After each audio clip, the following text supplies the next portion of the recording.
A quiet flight turns explosive when Barron Trump refuses to remove his MAGA hat.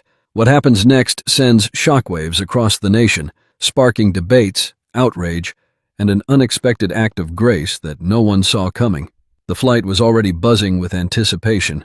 It wasn't every day that someone with the last name Trump quietly slipped into a boarding gate at Phoenix Sky Harbor Airport. But there he was, Barron Trump, tall for his age, casually dressed in a simple gray hoodie, jeans, and that unmistakable red "Make America Great Again" hat perched on his head. He moved with quiet confidence, clearly used to the occasional stares but unaffected by them. The flight was bound for Los Angeles, a routine route, yet the atmosphere in the boarding area was far from routine. Some passengers whispered to each other, recognizing the youngest son of one of the most polarizing figures in recent history. Others shot disapproving glances toward the red cap he wore without hesitation. A group of teenagers snapped pictures from a distance, giggling nervously. Barron didn't seem to notice, or maybe he simply chose not to. As the boarding announcement crackled through the speakers, he picked up his carry-on and joined the line. A middle-aged woman behind him muttered something under her breath, just loud enough for him to hear. He turned slightly, met her eyes, and offered a polite smile, as if to say, "It's okay. I'm used to it." Once aboard, the energy shifted again. Barron placed his bag in the overhead compartment and settled into his seat near the window. A flight attendant approached him, her expression neutral at first. She was in her early 40s, with a no-nonsense demeanor and a sharp gaze that scanned the passengers as if she could sense potential trouble. Her eyes lingered on the hat. "Excuse me," she said, her voice calm but firm. "Would you mind removing your hat during the flight?" Barron looked up, surprised but not offended. "Why? Is it against the rules?" he asked, his tone polite but direct. "No, it's not a rule," she replied, glancing around as if to gauge the reactions of nearby passengers. "But it might make some people uncomfortable. We want everyone to have a pleasant flight." Barron tilted his head slightly, considering her words. Then he said, "I'm sorry if it bothers anyone, but this is just a hat. It's what I believe in. I'm not trying to upset anyone." The flight attendant's expression hardened. "I understand, but I'm asking you as a courtesy. We don't want any disruptions." The tension was palpable now. Passengers nearby were pretending not to listen, but clearly hanging on to every word. Barron's calm demeanor didn't waver. "I'm not causing a disruption," he said evenly. "I'm just sitting here, wearing a hat." The flight attendant's lips tightened. "I'll be back," she said, before walking away briskly toward the front of the cabin. The murmurs began almost immediately. Some passengers whispered in agreement with Barron's stance, while others looked uneasy, clearly siding with the flight attendant. Barron remained composed, his gaze focused on the clouds forming outside the window as the plane prepared for takeoff. But something was brewing, and it wasn't going to stay quiet for long. Minutes passed, and the murmurs among passengers only grew louder. The flight attendant returned, this time accompanied by the lead attendant, a man in his 50s with a polished appearance and an air of authority. They both approached Barron's seat, the woman slightly ahead, her face a mask of determination. "Mr. Trump," the lead attendant began, his tone measured but firm, "we've received some concerns from passengers regarding your hat. To ensure everyone feels comfortable, we're requesting that you either remove it or stow it away for the duration of the flight." Barron shifted slightly in his seat, looking up at the two attendants. His expression was calm but resolute. "With all due respect, I don't see how a hat is making anyone uncomfortable. I'm not bothering anyone, and I haven't said a word to anyone since I boarded." Passengers nearby leaned in closer, their curiosity piqued by the developing standoff. A man seated across the aisle, clearly annoyed, chimed in, "Let the kid wear his hat. It's not like he's shouting slogans or anything." The flight attendant ignored the comment and pressed on. "This isn't about you personally, Mr. Trump. We're trying to avoid any potential conflict on board. Please understand, this is for the safety and comfort of everyone." Barron straightened in his seat, his voice steady but firm. "I understand your concern, but I have a right to express myself. I'm not breaking any rules. I'm just sitting here, quietly, wearing a hat." The tension in the cabin was thick now, the whispers turning into hushed debates. Some passengers supported Barron, others sided with the crew, and a few simply watched in silence, uncertain of where this confrontation was headed. The lead attendant's polite demeanor began to crack. "I'm afraid if you can't comply, we'll have to ask you to leave the flight." Gasps rippled through the cabin. The man across the aisle spoke up again, his voice louder this time. "Seriously? You're kicking him off for wearing a hat? This is ridiculous." Another passenger, a woman seated 2 rows back, interjected, "It's just a hat, but it's a symbol. It's offensive to some people. He should respect that." Barron turned his head slightly, his eyes meeting those of the woman who had spoken. "I respect everyone's opinion," he said calmly, "but respect goes both ways.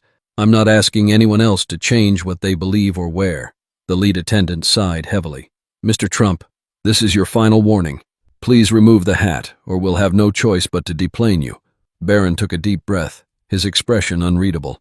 Then, with a slight nod, he began to gather his belongings. The cabin fell silent as he stood, his tall frame drawing the eyes of every passenger. He slid the strap of his carry-on bag over his shoulder and turned toward the front of the plane. As he walked down the aisle, he didn't look back. He didn't argue or plead his case. He simply left, his head held high, his red hat still perched firmly on his head. The murmurs began again as soon as he was out of sight. Some passengers expressed outrage at the flight crew's decision, while others nodded in approval, believing it was the right call. The atmosphere on board was electric, charged with a mix of emotions, confusion, anger, and unease. Outside, Barron stepped off the plane into the jet bridge, where an airline official awaited him. But instead of frustration or anger, Barron's face was calm, almost thoughtful. He wasn't planning to let this end here, but not in the way anyone might have expected. As Barron exited the terminal, the chatter among passengers still aboard began spilling onto their phones. A woman in seat 14C opened Twitter, her fingers flying across the screen. "Unbelievable. Barron Trump just got kicked off my flight because of a MAGA hat. I don't even like his family, but this is insane." A younger man seated near the back posted a short video clip of Barron walking off the plane with the caption, "Free speech, not at 30,000 feet apparently." Within minutes, the incident began to spread online. Videos and posts poured in, each recounting the situation from a slightly different angle. Some painted Barron as a symbol of quiet resistance, while others accused him of being intentionally provocative. The hashtags #Barron Trump and #MAGAHatOnFlight began trending before the plane had even taken off. Meanwhile, Barron waited in the terminal, his carry-on bag at his feet. An airline supervisor approached, his expression a mix of discomfort and forced politeness. "Mr. Trump, we'd like to offer you a seat on a later flight," the man said. "We deeply apologize for the inconvenience." Barron looked at him, his gaze steady. "Thank you, but I'll make my own arrangements," he replied. There was no anger in his tone, just a quiet firmness that left no room for negotiation. He walked away from the gate, pulling out his phone.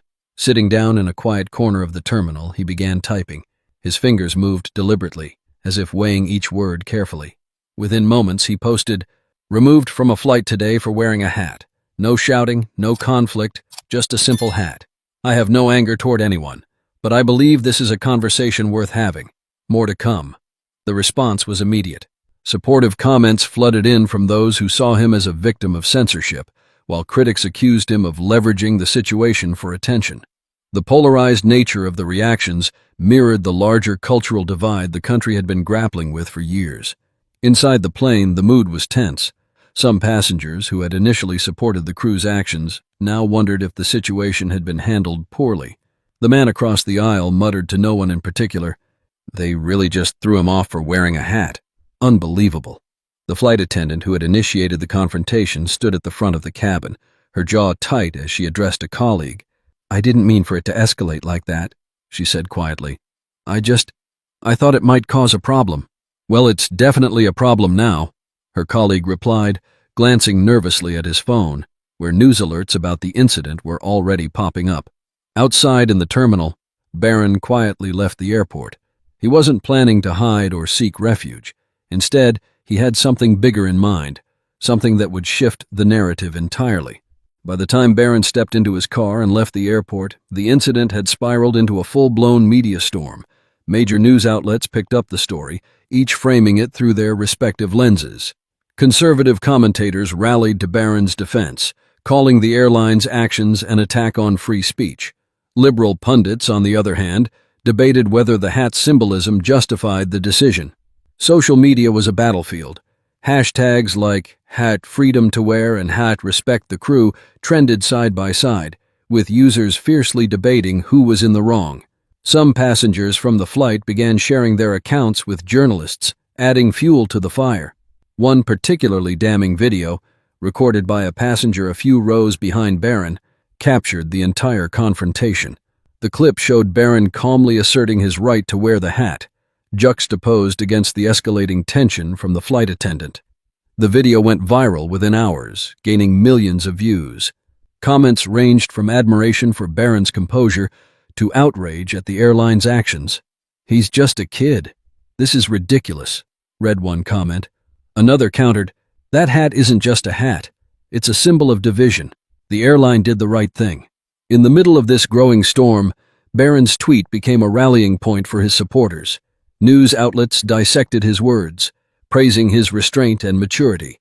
Some even compared his handling of the situation to his father's more confrontational style, drawing a clear contrast that intrigued both fans and critics.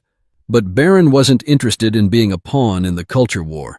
As the media frenzy reached a fever pitch, he stayed quiet, carefully considering his next move. His advisors and family reached out, offering support and guidance, but Barron insisted on handling it himself.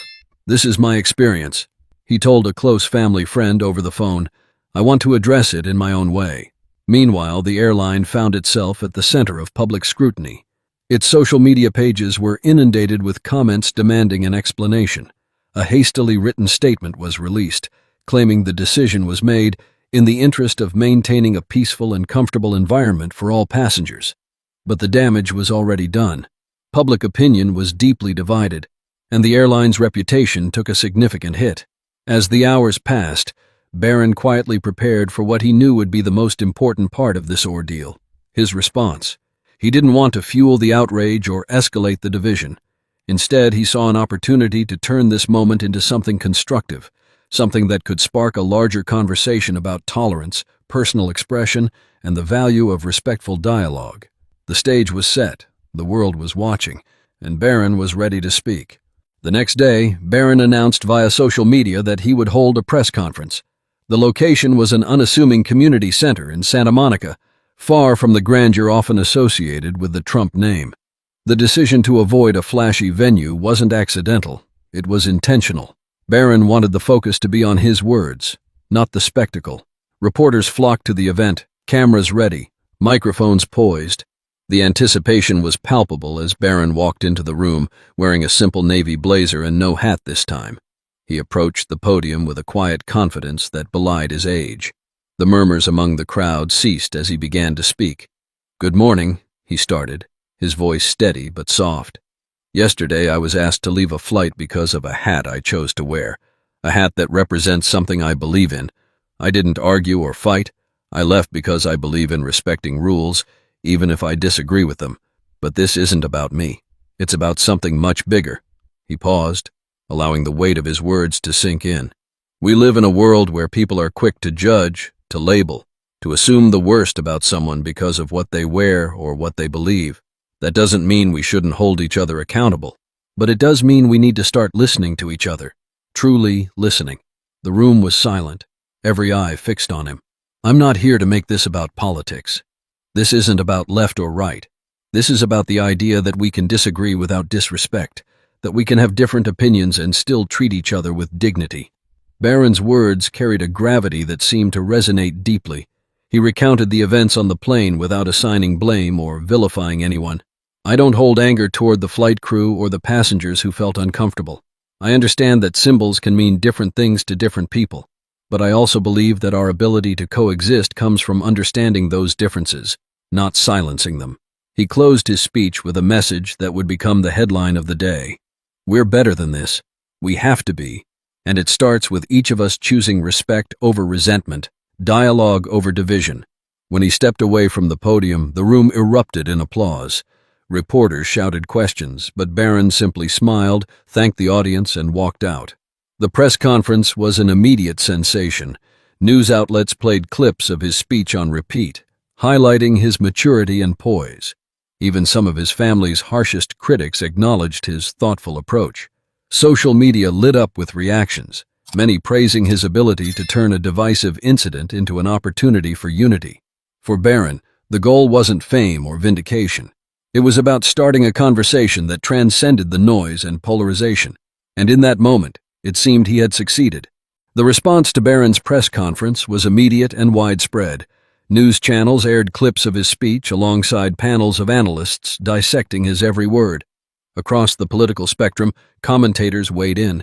Some praised his grace and composure, calling him a voice of reason in chaotic times.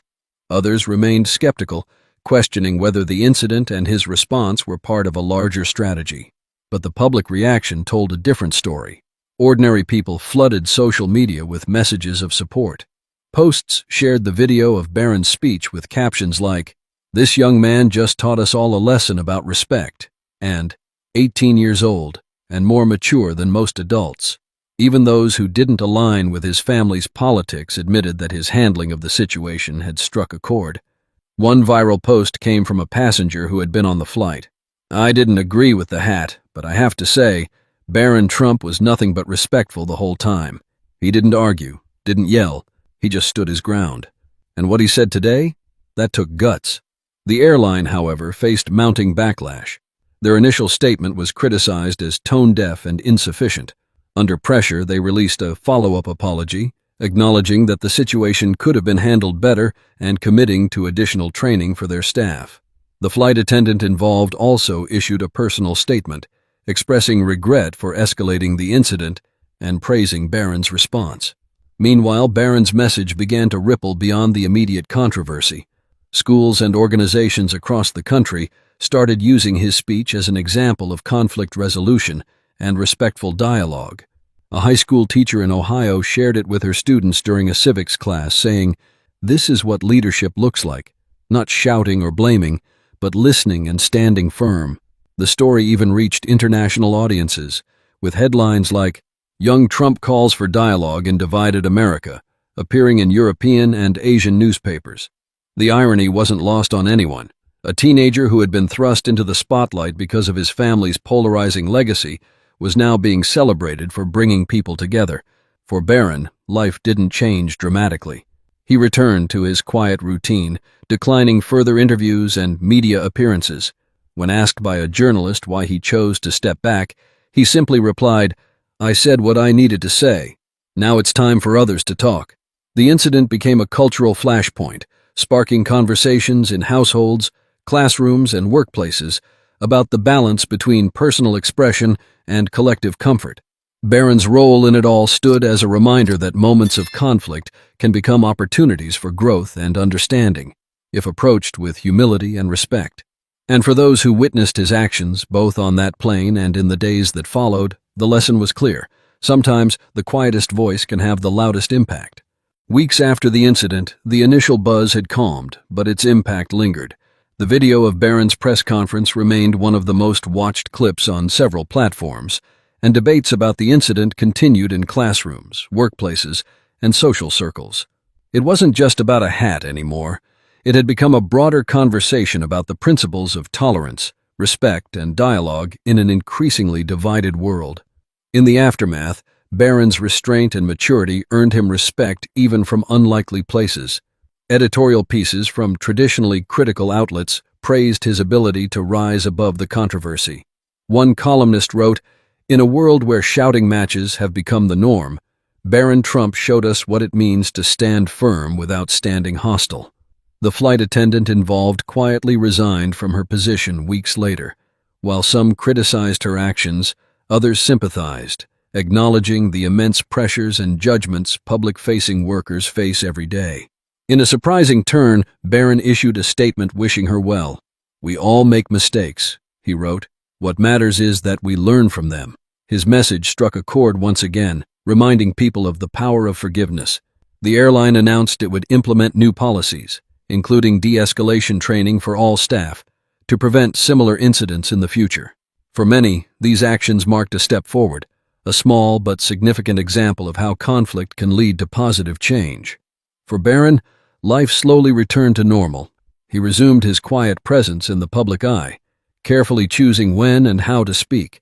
He was seen volunteering at a local shelter in Los Angeles, helping distribute meals to those in need. Reporters who attempted to turn his actions into a media spectacle were met with polite silence. For Barron, the attention wasn't the goal. The message was. The lasting legacy of the incident wasn't just in the conversations it sparked or the policy changes it inspired. It was in the simple, profound lesson Barron had demonstrated, that dignity and kindness could coexist with conviction, that standing up for one's beliefs didn't require tearing others down. For those who watched from afar, the story served as a reminder of the values that often get lost in the noise: respect, empathy, the courage to hold your ground without losing your grace. As one passenger from the flight later reflected in an interview, Barron didn't just leave that plane with his hat on. He left with his head high, and he reminded all of us to think a little harder before judging someone for what they wear or who they are. In a world so often divided by symbols and words, Barron Trump's quiet defiance left a message that transcended the controversy. Sometimes, the strongest statements are made not through confrontation, but through compassion.